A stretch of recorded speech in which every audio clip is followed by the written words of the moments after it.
Hola, ¿qué tal? Bienvenidas y bienvenidos a una nueva edición de nuestros temas del día. Les saluda Luis de Jesús y de inmediato les invito a revisar nuestra pregunta del día. Ahí la tienen. El presidente de Estados Unidos, Donald Trump, negó hoy que su gobierno tenga algo que ver con la operación Gedeón, que planeaba acciones terroristas en Venezuela y en la que participaron 2 estadounidenses junto a mercenarios venezolanos. ¿Se le puede creer a Trump que no tenga nada que ver? Participe de nuestra pregunta del día, deje su opinión, la consigue en Twitter, @LuisTelesur. Iniciamos precisamente hablando de este tema. El gobierno de Venezuela reveló este martes nuevos detalles de la captura de mercenarios y la incautación de material militar tras el fallido intento de incursión armada al país. Ampliamos de inmediato en nuestro primer tema del día. El presidente Nicolás Maduro denunció que el ataque fue auspiciado por Washington y países aliados con ruta establecida desde Colombia. Las autoridades venezolanas indicaron que continúan la búsqueda y el rastreo de remanentes terroristas a nivel nacional. Por su parte, países y organizaciones internacionales han rechazado la acción armada y cuestionan que la incursión terrorista busque violentar la soberanía del país justo en medio de la crisis sanitaria por la pandemia de la COVID-19. Es el nivel de ruindad, de condición miserable, para que un gobierno como el gobierno de Donald Trump y un gobierno como el gobierno de su lacayo, Iván Duque, aprovechen la circunstancia que tiene a toda la humanidad amenazada, que tiene a todo el mundo en un proceso de combate contra una pandemia que ya ha costado miles de vidas humanas, que consideren esta pandemia, la lucha de Venezuela contra el COVID-19, como una oportunidad para poder sembrar más zozobra, violencia y baños de sangre en Venezuela. Mientras tanto, el presidente de Estados Unidos, Donald Trump, negó hoy tener algún vínculo con los mercenarios norteamericanos que participaron de las acciones para atentar contra el gobierno de Venezuela. Acabo de ser informado y no tiene nada que ver con nuestro gobierno. Vamos a investigar y les informaremos. No tiene nada que ver con nuestro gobierno.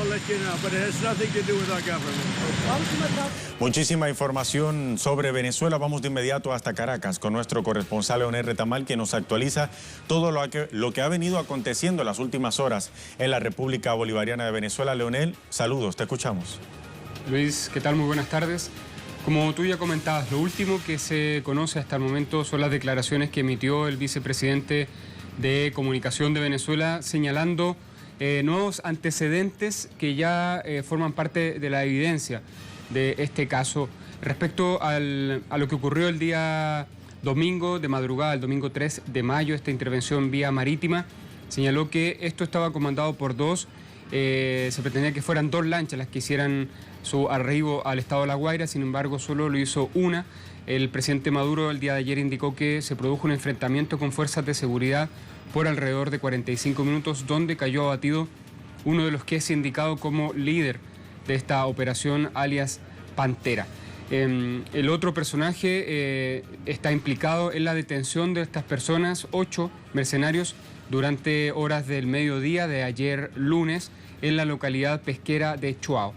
El ministro de Comunicación estableció un hilo cronológico de todos los hechos que han ocurrido aquí en Venezuela desde el 25 de marzo, cuando el gobierno venezolano entregó un detallado esquema, un ampograma, como es conocido acá, de las personas que están involucrados en todos estos intentos de acciones paramilitares aquí en el país. Esto tiene que ver con Cliver Alcalá, un ex militar desertor que tiene vínculos con el narcotráfico. También está vinculado a líderes políticos de la oposición de derecha como el diputado Juan Guaidó.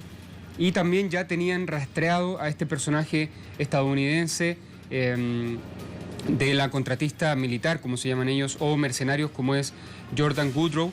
Y todos estos componentes ya estaban en posesión de la contrainteligencia del gobierno venezolano, habían alertado a la comunidad nacional e internacional del entrenamiento que estarían recibiendo en localidades que ya están determinadas en Colombia, entregaron la información a Colombia y no han tenido respuesta de esos hechos. Eso es lo que ha comunicado el día de hoy el gobierno venezolano, tratando de establecer los nexos, las conexiones que existen entre estos grupos, y por supuesto se ha informado también que las operaciones de seguridad de la Fuerza Armada Nacional Bolivariana, de las policías y del Poder Popular, de las organizaciones de base, siguen desplegadas en el territorio, con especial énfasis en sectores costeros de Venezuela y también sectores montañosos, para dar con algunos elementos sueltos que pudieran haber quedado de esta incursión paramilitar. Así que ese es el panorama. No se ha informado de nuevas detenciones o de nuevos enfrentamientos hasta el momento, pero las autoridades han insistido en que se trata de una situación que está en pleno desarrollo aquí en Venezuela, Luis. Y nosotros en Telesur estamos muy atentos a todos esos acontecimientos. Leonel, gracias por el informe. Hasta la próxima. Ahora, más temprano, componentes de seguridad de Venezuela hallaron también material de guerra durante un patrullaje en las costas del estado La Guaira. A través de una acción conjunta, autoridades policiales y militares hallaron materiales e implementos de uso táctico en 2 localidades de ese estado. El material consta de chalecos salvavidas, chalecos antibalas, bolsos militares, cargadores de fusiles y radios portátiles. La acción de inteligencia se llevó a cabo en el marco de la segunda fase de los ejercicios militares Escudo Bolivariano 2020.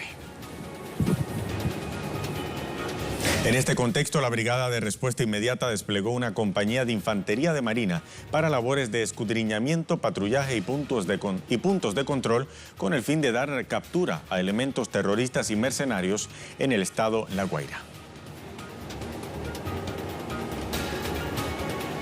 Y la Alianza Bolivariana para los Pueblos de Nuestra América condenó las fallidas incursiones armadas a Venezuela. En un comunicado, los países del ALBA TCP denuncian ante la comunidad internacional este peligroso nuevo intento por generar violencia y zozobra en la República Bolivariana, con el objetivo de derrocar al gobierno constitucional del presidente Nicolás Maduro. Afirman que al expresar su solidaridad con el presidente Maduro, los países del ALBA reivindican también el derecho que tiene el pueblo venezolano a su autodeterminación y a su soberanía, conforme con los principios establecidos en la Carta Magna de las Naciones Unidas, los cuales deben ser observados y respetados por todos los países miembros de la ONU.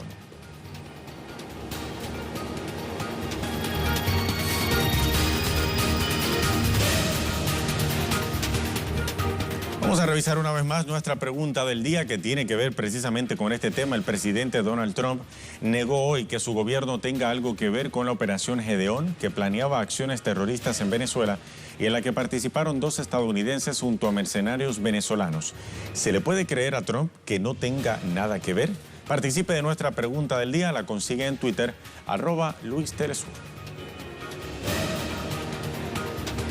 Y antes de hacer una pausa aquí en Temas del Día, le mostramos imágenes de lo que fue un incendio de grandes proporciones que se reportó hace aproximadamente 1 hora en un edificio residencial de la ciudad de Sharjah, en Emiratos Árabes Unidos. Según la prensa local, no se reportaron heridos graves y los residentes lograron ser evacuados con rapidez. Con estas imágenes hacemos una pausa, ya regresamos.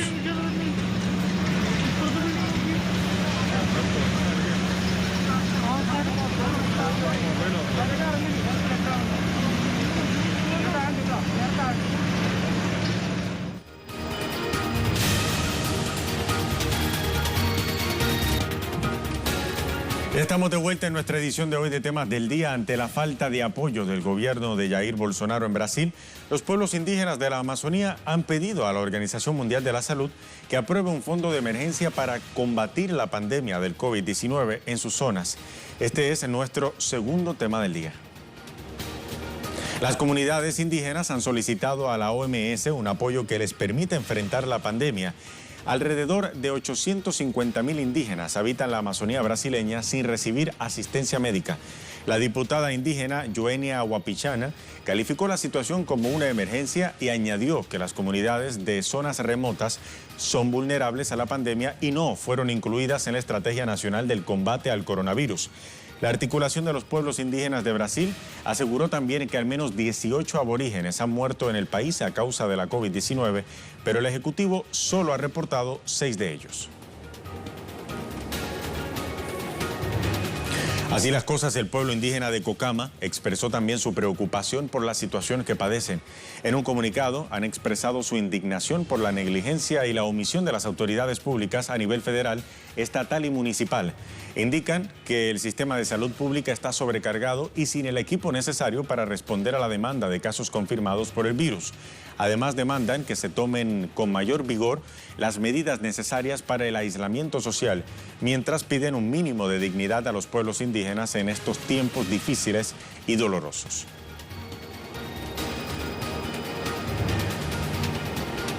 ¿Y en qué condiciones se enfrentan algunos pueblos indígenas de Latinoamérica esta pandemia? Vamos a revisar algunos datos muy importantes en este momento. 826 pueblos distintos en Latinoamérica. La comunidad indígena representa el 8,3% de la población latinoamericana, con 45 millones de miembros. Según la CEPAL, la pobreza en ese sector es del 26% mayor a la población no indígena. En Perú, por ejemplo, las comunidades indígenas se desarrollan en un contexto de contaminación petrolera, una situación que ha degenerado en el envenenamiento del agua y los alimentos y que ha creado focos de malaria y dengue ante la ausencia del Estado.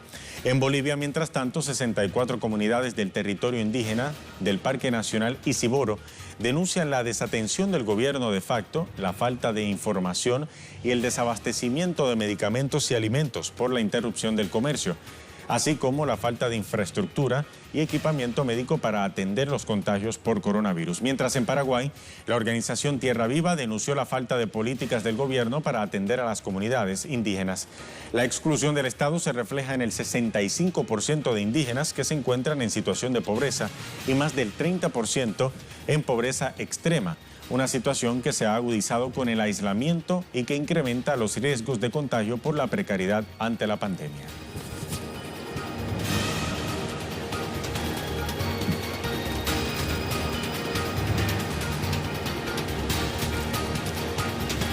Ahora bien, por su parte, la Organización Nacional de Indígenas de Colombia, la ONIC, ha emitido un boletín para la protección de la vida y los territorios indígenas.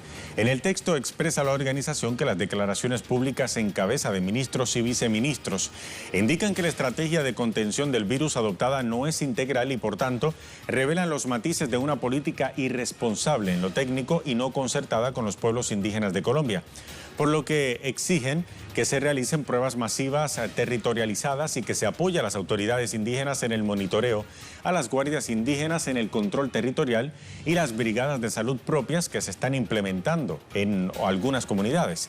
El texto también manifiesta que según las cifras del país entero, que se poseen del país entero, debo decir, hay un déficit de camas de cuidados intensivos de 2.827%. Es decir, que se pronostica un colapso del sistema de salud inminente si no se aplica una estrategia adecuada a la crisis. El boletín finalizó diciendo que los diferentes reportes allegados continúan mostrando que la falta de garantías alimentarias, de bioseguridad y agua potable para el ahora aislamiento obligatorio preventivo, colaborativo e inteligente profundiza en la vulnerabilidad de los pueblos y naciones indígenas.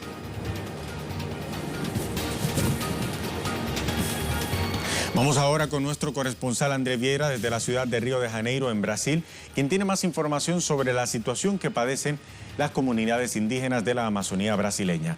André, un gusto saludarte como siempre. Actualízanos sobre lo que sienten y padecen estas comunidades de la Amazonía brasileña.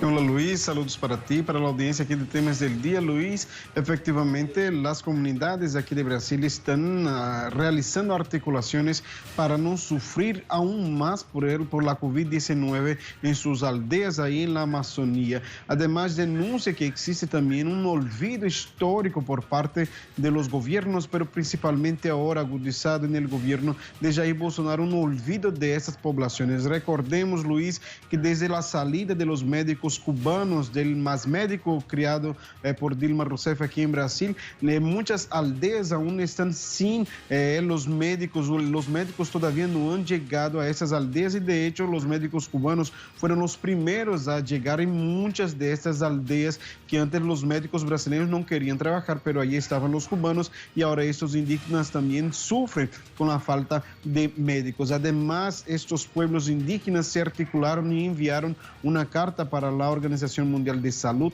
exigiendo, pidiendo, cobrando una creación, por ejemplo, Luis, de un fondo emergencial para, entre otras cosas, también comprar o financiar el equipo individual, el equipo personal de protección para los profesionales, una vez que estos indígenas afirman que no existe equipo para trabajar en la salud de los indígenas. Y para actualizar también, Luis, según los indígenas, en un informe publicado el día de hoy, ya son 29 muertos de los indígenas ahí en la Amazonía, víctimas de COVID-19, mientras el Estado afirma que son 9 indígenas y son 143 casos de pueblos, de personas que fueron infectadas, esto en 20 pueblos de la Amazonía brasileña. Luis, te cuento también que además de todas esas cuestiones, también los indígenas preparan para los próximos días 8 y 9 una asamblea virtual, una asamblea nacional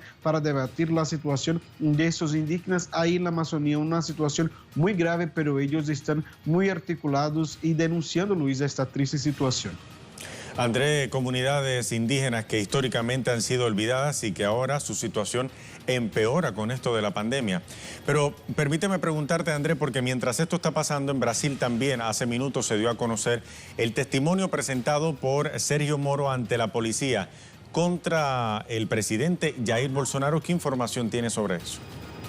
Sí, Luis, recordemos que Sergio Moro el sábado prestó un testimonio en un proceso que investiga si el presidente actuó con interferencia o no en la Policía Federal. Esto porque, recordemos, Sergio Moro, exministro de Justicia de Jair Bolsonaro, quien era el juez que condenó a Lula da Silva en un proceso que es denunciado sin pruebas. Sergio Moro salió del ministerio luego del cambio del jefe de la Policía Federal por parte de Jair Bolsonaro. Moro denunció que el presidente Jair Bolsonaro quería justamente interferir en la policía, lo que es un crimen según la Constitución. Lo que pasa es que ahora en la tarde este testimonio del pasado sábado, Sergio Moro, fue publicado por los medios locales y entre los diferentes puntos, Luis, te cuento que existe un momento donde, según el cambio de mensajes entre los dos, Bolsonaro afirmó para Moro que Moro, tú tienes 27 superintendencias de la Policía Federal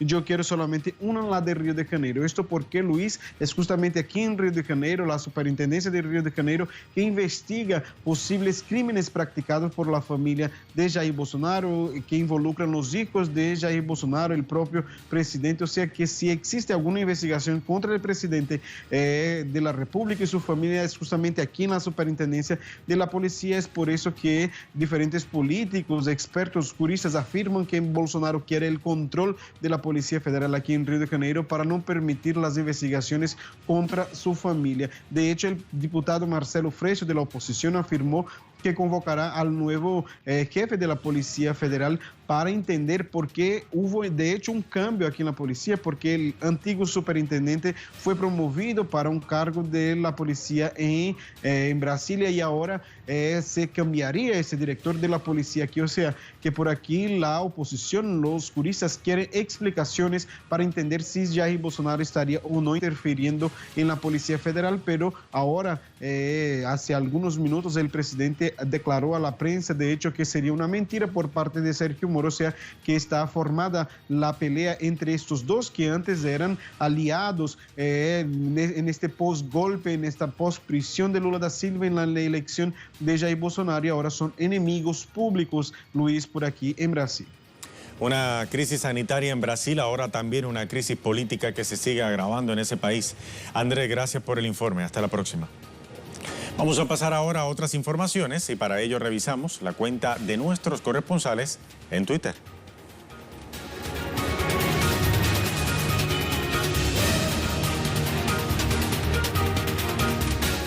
Iniciamos en la cuenta de nuestro corresponsal Eduardo Martínez. El canciller Marcelo Ebrard informó que en Estados Unidos han muerto 661 mexicanos por COVID-19 y actualmente se contabilizan 250 de sus connacionales contagiados con el coronavirus.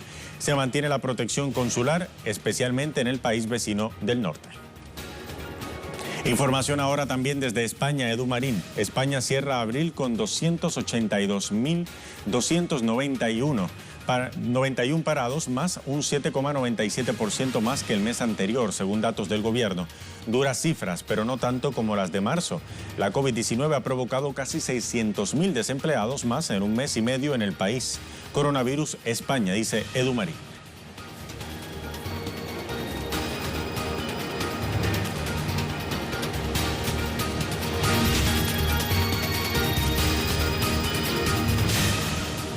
Tenemos tema en desarrollo. Se genera en Ecuador. Estudiantes universitarios rechazaron el recorte presupuestario dispuesto por el gobierno de Lenín Moreno, que contempla no menos de 100 millones de dólares y que afectaría a 32 universidades públicas y escuelas politécnicas. Desde Quito, nuestra corresponsal Denise Herrera tiene los detalles. Adelante, Denise, saludos. Qué gusto saludarte desde Ecuador. Hoy, estudiantes y maestros de las universidades públicas del país protestaron pacíficamente en contra del recorte al presupuesto en la educación. Los estudiantes aseguran que son 98 millones que se estarían recortando en el sistema educativo público, pero además que esto no solo afectaría al sector de la educación, sino también al de la salud, ya que el 70% de estudiantes de internos rotativos, parte de la Universidad Central del Ecuador, trabajan en hospitales, por lo cual ellos aseguran que esto afectaría a ambos sectores. En ese sentido, también diferentes rectores de universidades que reciben asignaciones por parte del gobierno nacional han presentado una demanda por incumplimiento frente a la Corte Constitucional, ya que no han recibido estas asignaciones para poder asistir a los becarios y quienes forman parte de estos beneficios dentro de la educación. Asimismo, las autoridades han actualizado las cifras en relación a la COVID-19. Desde el último reporte, Ecuador registra más de 31.000 casos de contagio del nuevo coronavirus y 1.569 personas han fallecido a causa del nuevo coronavirus. Pero además también se registra más de 1.300 posibles muertes a causa de la COVID-19. Asimismo, el gobierno ha indicado que ha creado un sistema unificado para las compras dentro de esta emergencia sanitaria para insumos médicos, luego de las varias denuncias que han salido de parte del sector de la salud en sobreprecios de instrumentos médicos para atender esta crisis sanitaria. Gracias, Denise, por el reporte. Vamos a pasar ahora a revisar una vez más nuestra pregunta del día.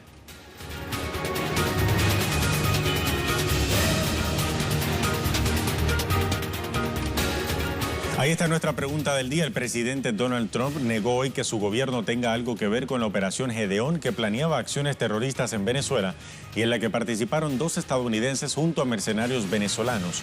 ¿Se le puede creer a Trump que no tenga nada que ver? Vamos a ver qué responden nuestros seguidores. Iniciamos con la cuenta de Guillermo Lescano. No se le cree nada a Trump. Es un capitalista que está buscando un logro para mostrar a Estados Unidos. Donald Trump está en decadencia total a nivel mundial y global, le dice Guillermo. La máxima potencia no pudo con un coronavirus que asesina a estadounidenses. La cuenta de Miguel Abolaño. No se le puede creer a un genocida que abierta y diariamente amenaza con asesinar a Maduro, hasta el punto de ponerle precio a su cabeza. Trump y su vasallo, Duque, están implicados en este intento de golpe contra Maduro, pero volvieron a fracasar en su intento. Nos dice también Yaotal Altán que miente porque hay muchas pruebas. Apoya al bufón de Juan Guaidó. Asila a violentos opositores, se roba Citgo, aplica sanciones económicas y si Trump no pudo noquear al COVID-19, menos podrá contra la patria de Simón Bolívar, Ali I y Hugo Chávez, dice Yaotal Altán. El caballero de oro, es algo así, no lo hicimos, dice Donald Trump, pero aparecen insignias, armas, radio y equipos de los Estados Unidos y 2 norteamericanos y no lo hicimos. Ahora bien, ¿qué necesidad tienen estos 2 señores en venir si el capitalismo es lo mejor? Todos lo tienen, pero no lo hicimos, dice el caballero de oro. Beatriz Vélez, Trump es 100% culpable, igual que Duque, y deben pagar por esto.